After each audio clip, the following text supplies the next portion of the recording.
Welcome to the I Create Daily podcast. I'm Leora Alderson. And I'm Devani Alderson. We're your co-hosts on this journey of creativity and productivity. I Create Daily is for artists in every genre of creating, from musicians to writers, crafters to inventors, bloggers to entrepreneurs. I Create Daily is a movement for creators serious about your art. If you're into creating anything, this podcast is definitely for you. Thank you so much for joining us on this journey. Hello and welcome to another episode of the I Create Daily podcast, a movement for creators serious about their art. I'm Devani. And I'm Leora.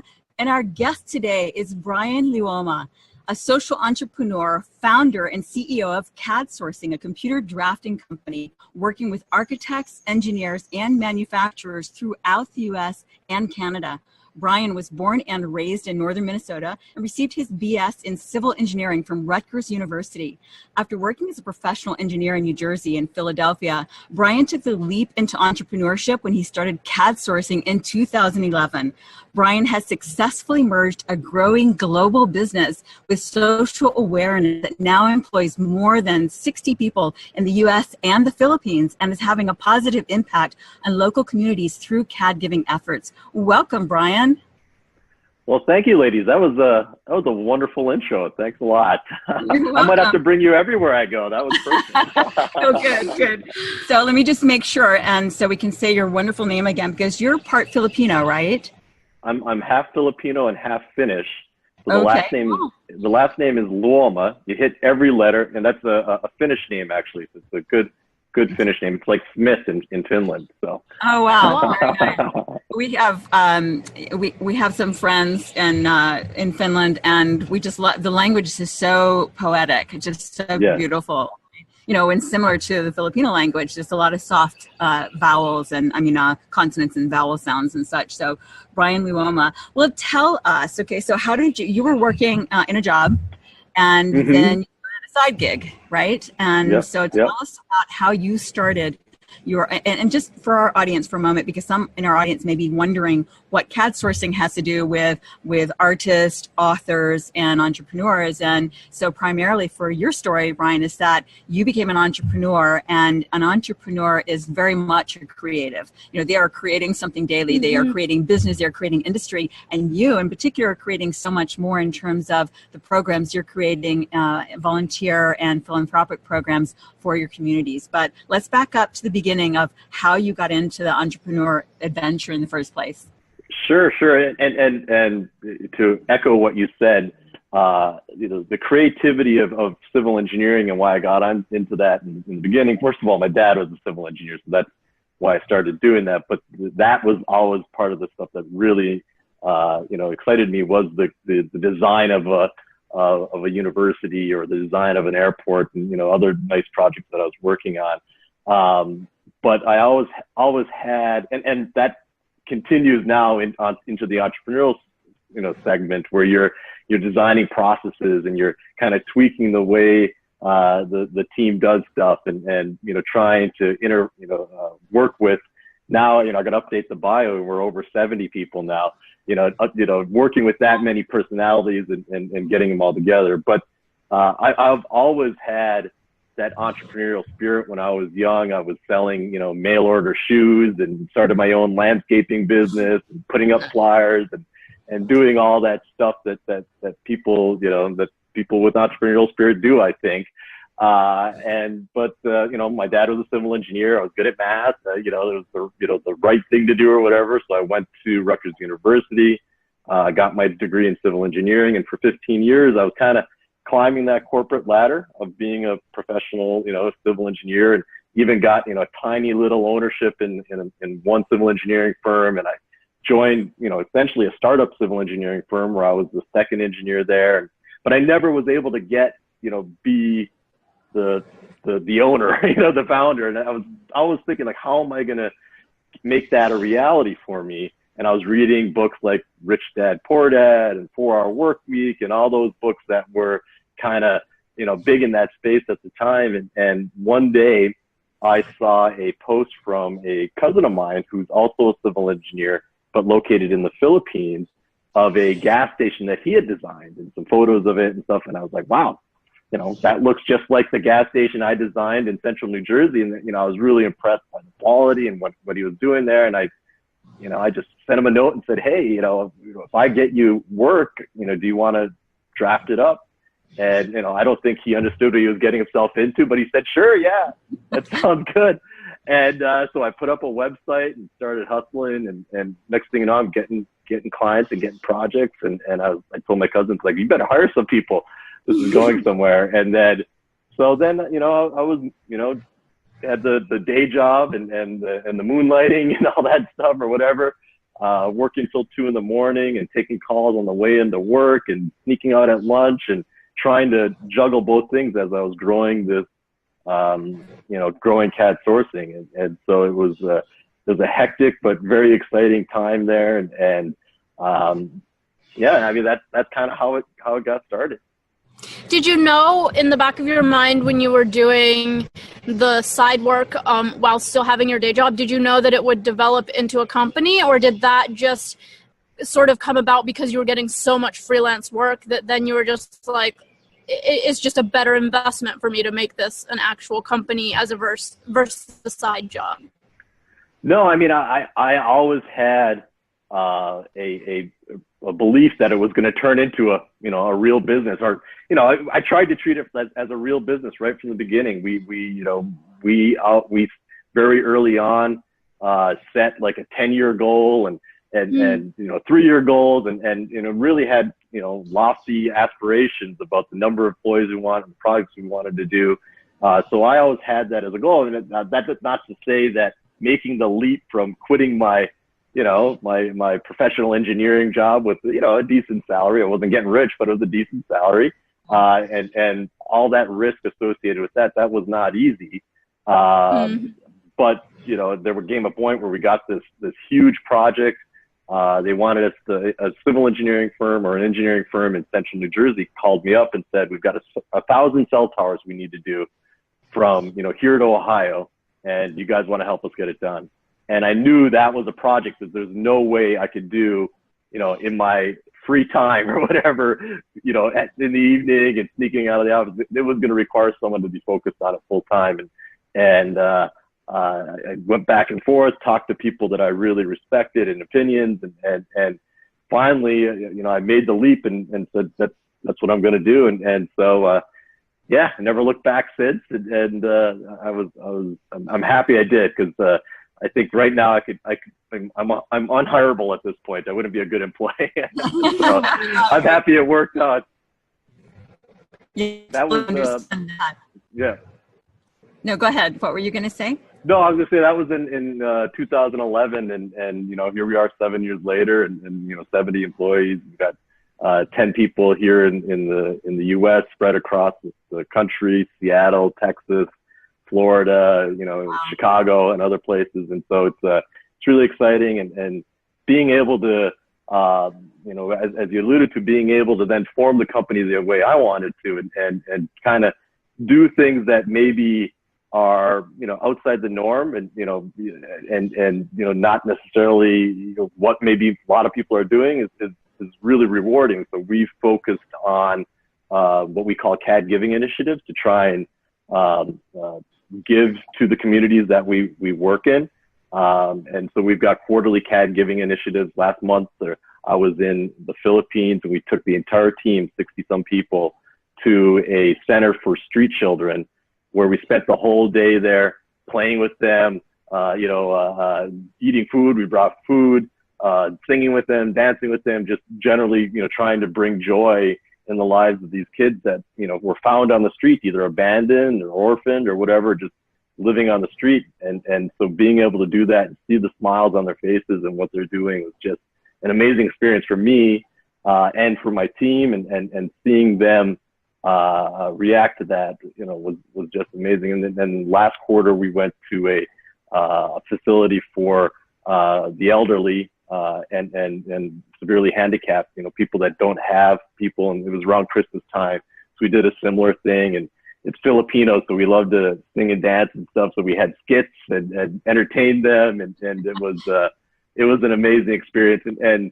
so we do, quarterly surveys of our employees.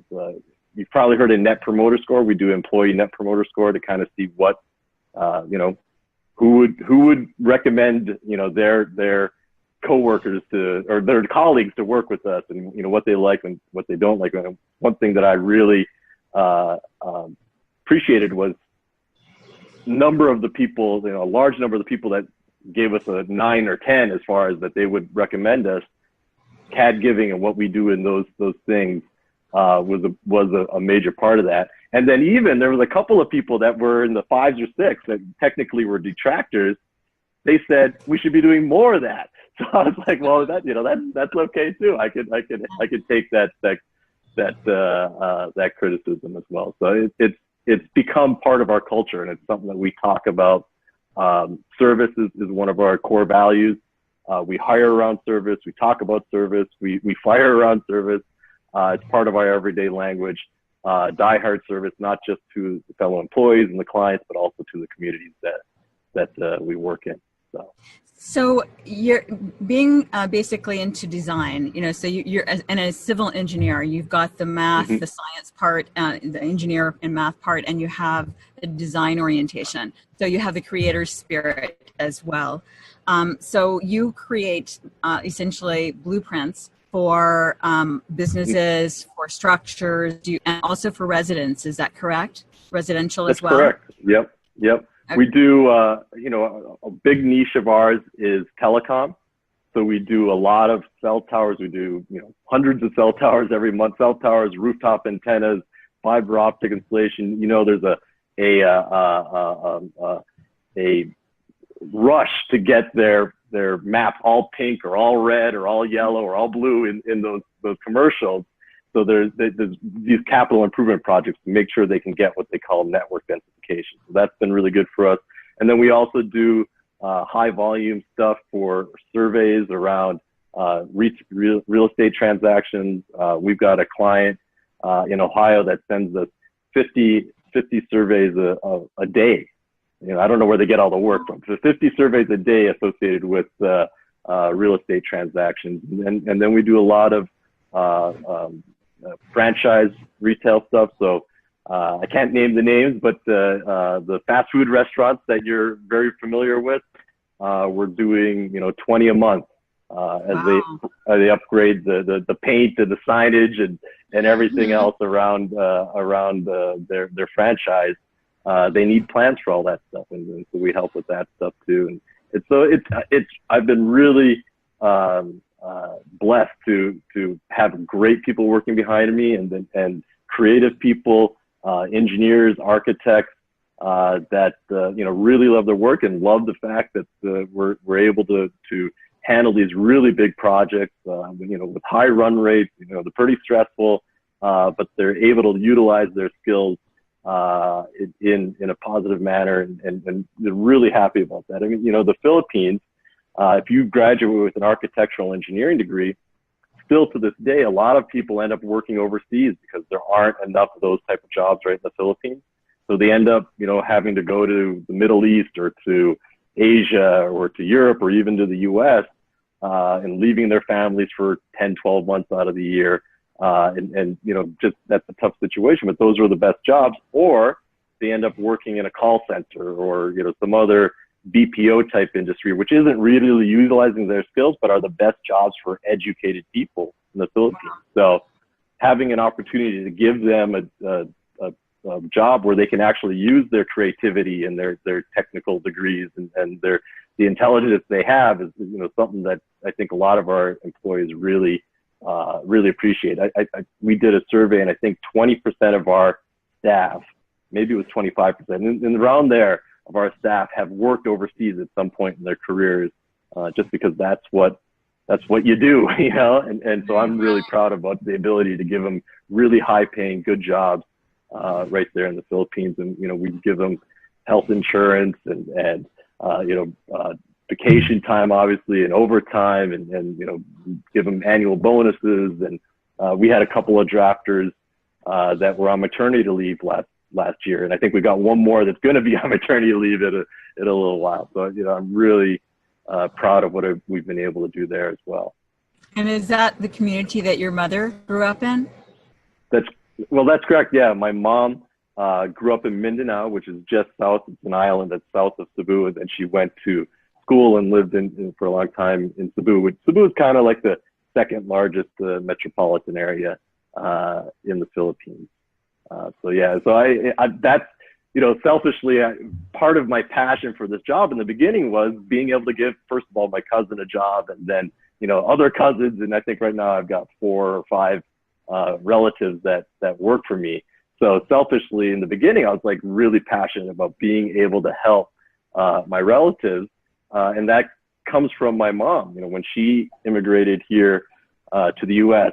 40 some years ago, went back when when I grew up, we didn't have too much. We were, pretty poor or whatever, but she would still spend $100 here or $200 there, really trying to help her family out in the Philippines. And then as her financial situation got better and she moved up the chain or whatever, we ended up sending some of my cousins to engineering school and medical school and really being able to help the family. So that's been something that's been part of my upbringing and being able to do that. My brother does the same thing. He's a mechanical engineer in Hawaii, and he sends money back as well. So selfishly, that was a huge part of my passion around CAD sourcing. And then it grew beyond that. Now we've got 60 some families in the Philippines that depend on CAD sourcing and what we're able to do there and the good jobs we're able to provide. And that's heartwarming to me and something that I'm really passionate about as well. Yeah, definitely. And you can tell. So dialing back for a minute to your origin story and when you got started, when you first got it started, you were working a job, working, for others as a civil engineer. And then you were moonlighting on doing your side gig and growing your own thing with obviously a lot of clarity around what you wanted to accomplish. So that was tough because, like you said, you're working sometimes until 2 a.m. And that's really important because there's so many people in our audience who are on that journey. They're still working full time elsewhere while they're trying to build their creative endeavor. Were you single? Are you single then? Were you single then? I was married. I'm divorced now. I have 2 kids, 10 and 11. It certainly was difficult. It was stressful on the relationship. One thing that, what was nice is that when I did finally leave my job, then I was working from home and I was able to, get the kids off the bus. And actually what I would do, and one thing I love about being an entrepreneur is the freedoms you do have. You're still working really hard, but you have freedoms to kind of design your life the way you want it. So what I would do is I would get up, I would work until 3 when the kids got off the bus, and then I'd be with the kids until, 3, 5, 6 o'clock or something like that. And then I would work the quote unquote night shift after that. So I was able to, spend all that additional time there. And then even now, when my kids stay with my ex, but I'm able to, leave the office at 3 o'clock and go, pick them up, and spend the day with them. And they have breaks and vacations, Christmas break. And if I had a regular job, it'd be very difficult to deal with those situations. But now I'm able to kind of take some calls on the road or, work from the beach one day or whatever, and do those things so that I'm able to be with the kids when they have that free time and those vacations from school and breaks and stuff like that. And that's the type of freedom you get from being an entrepreneur. You get control over your life. Definitely. And so that's something that I've really, really appreciated. Another reason why I'm, I feel like it'd be unhireable. I need to have that freedom. It's part of what I am. Yeah. And even my team, we have like I said, about 10 people in the U.S. all working remotely. They all work from their own home offices. And, I know guys that, they go to a yoga class or whatever. I don't know what it is, some sort of health class, like at 11 o'clock every day or whatever. And you just know they're not going to be around for like that hour there. And so they have that freedom as well. And I'm not the kind of guy that's like asking them to check in and get the work done, show up at the meetings when we have meetings, show up at, make sure that you're being responsive to the clients. But I want them to have that benefit, that freedom of, working at, there's got to be benefits from working at home. There's drawbacks as well, because you're, maybe a little isolated. It's harder to have connections with your fellow employees. But there's benefits, and I want them to make sure they have those benefits. We try and tackle the drawbacks by having an annual treat where I bring all the people together. So in July, we're going to Denver. The whole team's coming together. We're going to have some fun in the park and have a little bit of meetings and eat dinner together, spend 3 or 4 days together, and really try and create those bonds that you don't get because we're all remote. And then in January, we all get together in Florida. So we twice a year, we try to get the team together so that we can try and create those bonds that we don't have when we're all working in a remote situation. Yeah, definitely. So when you were first starting out and doing a lot of the nighttime work and then also managing your family and being there for them and your kids, what were the habits you had then? And what are some of the habits you have now that you're running a successful company, and have those changed? I'm guessing those have sort of changed a lot, but you obviously have a lot of discipline and work ethic on your own. So what do those habits look like for you? Well, I think that the key is to have plans and processes in place and then sticking to that. So we're really disciplined, and we've done this for a long time. We're really disciplined about having annual meetings where we set the goals for the year, and then having quarterly meetings where we say, well, what are the rocks? What are the things we want to do this quarter to make sure we're going towards those goals? And then you got monthly meetings to say, well, how are we doing on those rocks? And what do we need to do this month to make sure that we're going to get that goal done at the end of the month and at the end of the quarter and at the end of the year? And then every week, we have a weekly meeting to talk about, well, this is what we want to get done this month. And then daily, I'm following up with either my sales people or my marketing people or the project managers and the account managers to make sure to keep them on task so that we're finishing those weekly goals and monthly goals that will lead to the quarterly goals and the annual goals. So I think planning, processes, a weekly rhythm of activities, or weekly, monthly, quarterly, annual rhythm of activities, and sticking by that is really, really key. I mean, I see so many new entrepreneurs or entrepreneurs that are just getting started, and they're just trying to fight the fire that's happening right in front of them at that moment.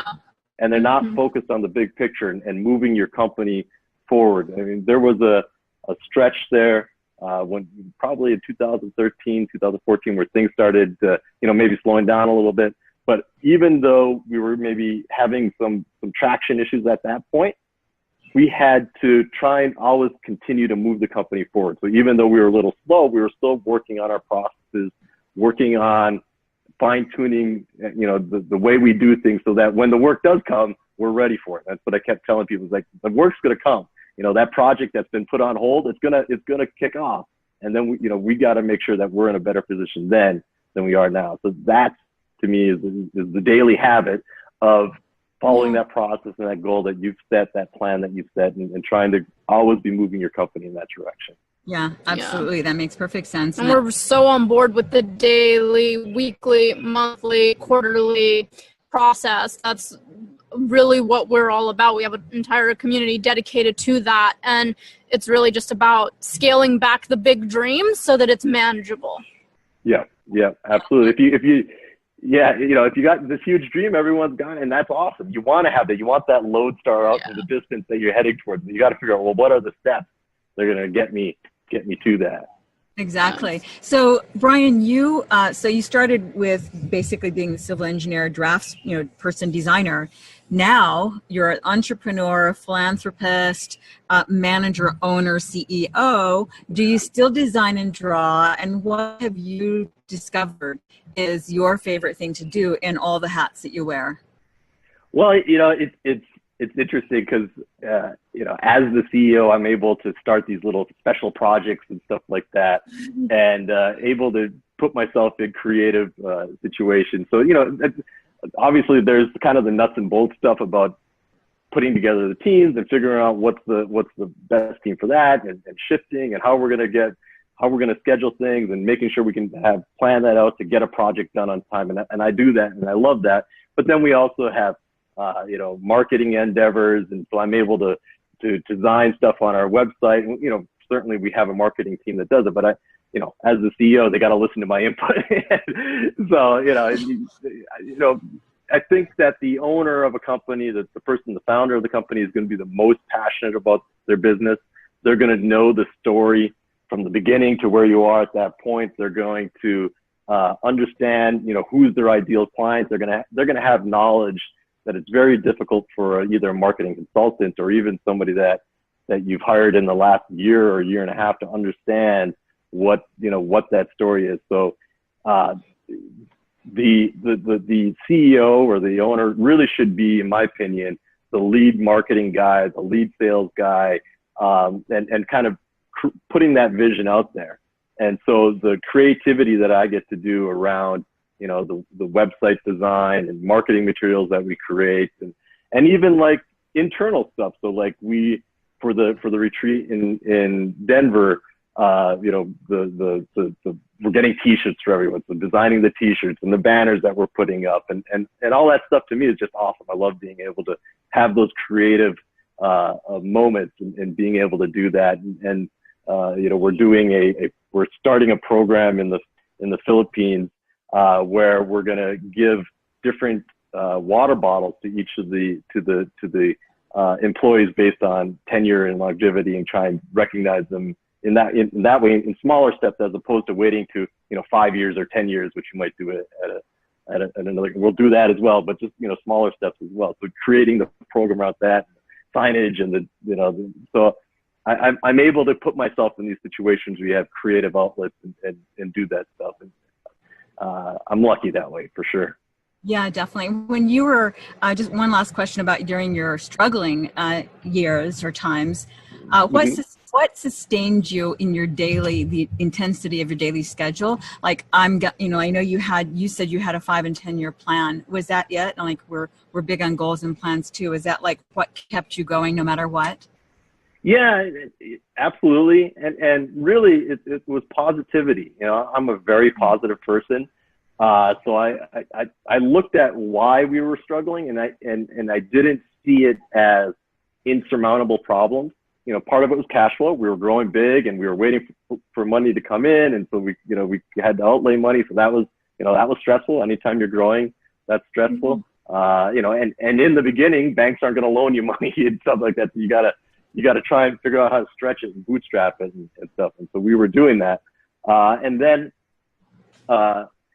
just having that positive attitude and understanding the problem, know that you're tackling the problem, know that you're improving things. That to me is how I was able to, just know that we're moving in the right direction, and, things are going to hit, and we're going to be fine. We had to make some adjustments.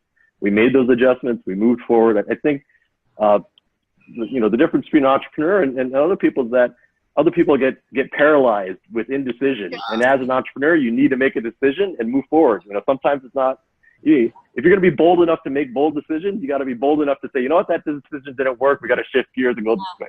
You can't just get stuck down the wrong path. So, do you have a decision making process or scale or internal meter or something, or is it just a really in the moment thing, contextually based on what you need to decide on? Sure. Well, we're big on meetings, especially being all spread out.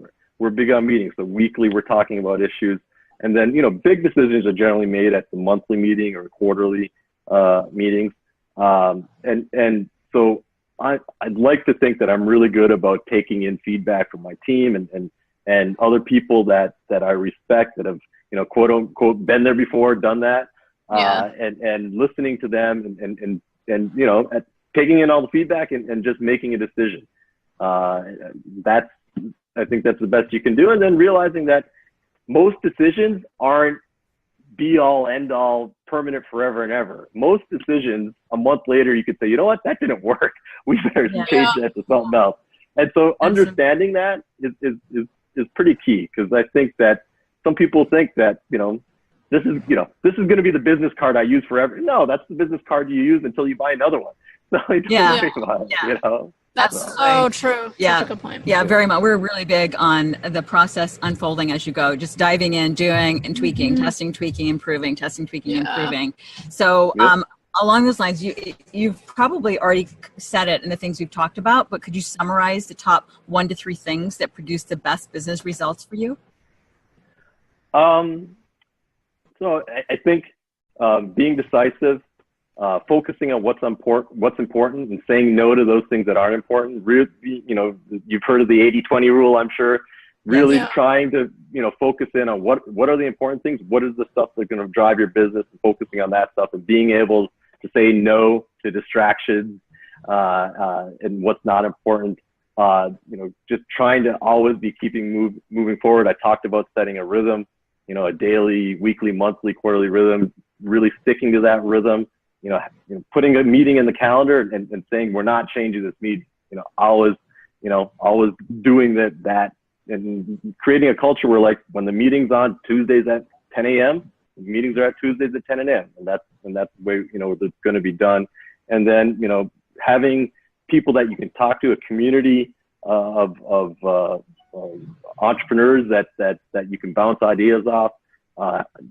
For me, joining a few organizations or forum groups and stuff like that of like-minded entrepreneurs was really important to let you know that there's other people that are going through these same struggles. And usually the struggles are very similar.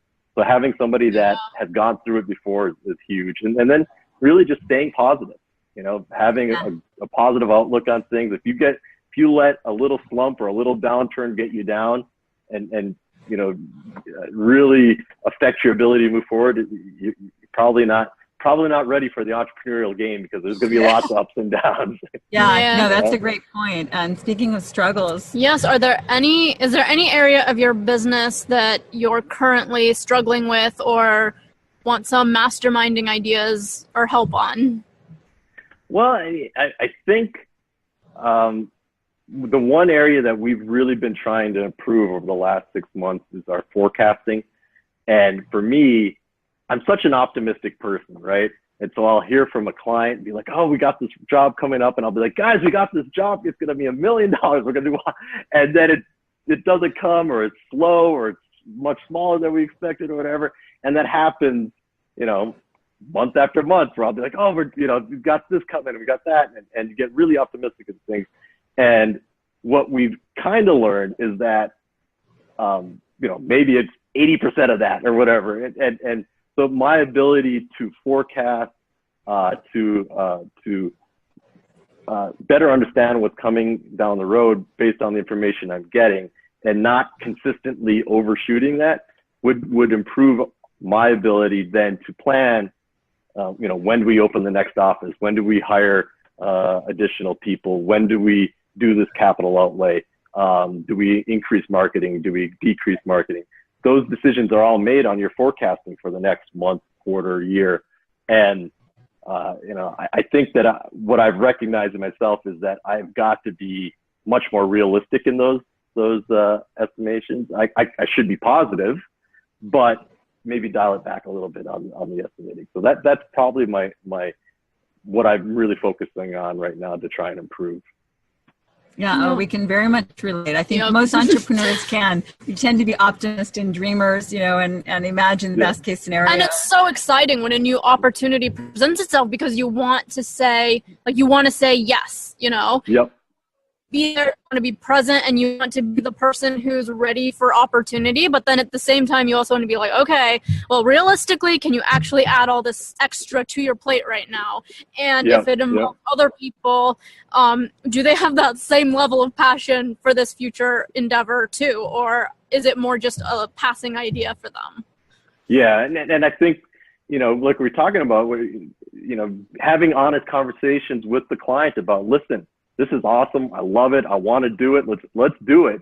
But in reality, if we do this, I'm going to have to hire this people. I'm going to have to do that. I'm going to have to make these investments.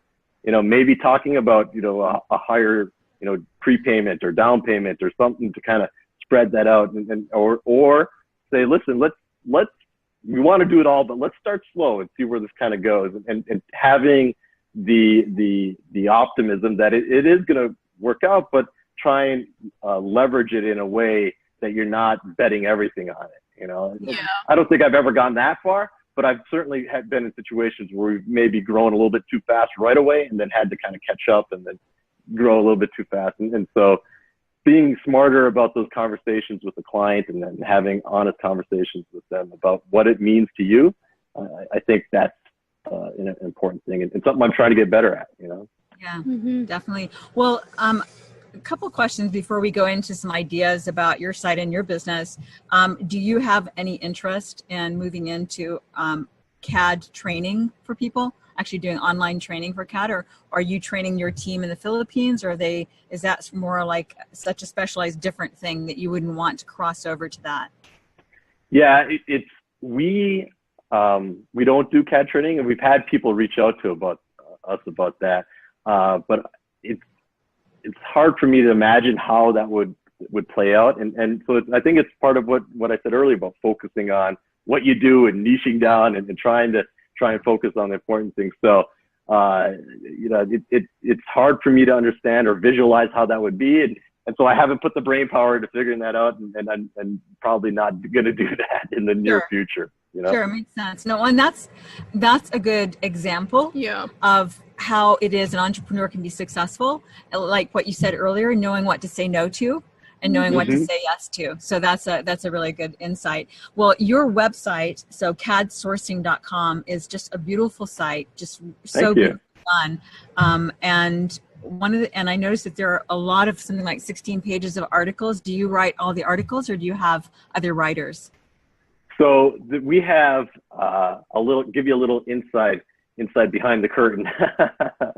So we have different levels of articles. So there's the CAD giving articles, and then there's what are described as featured articles, I think.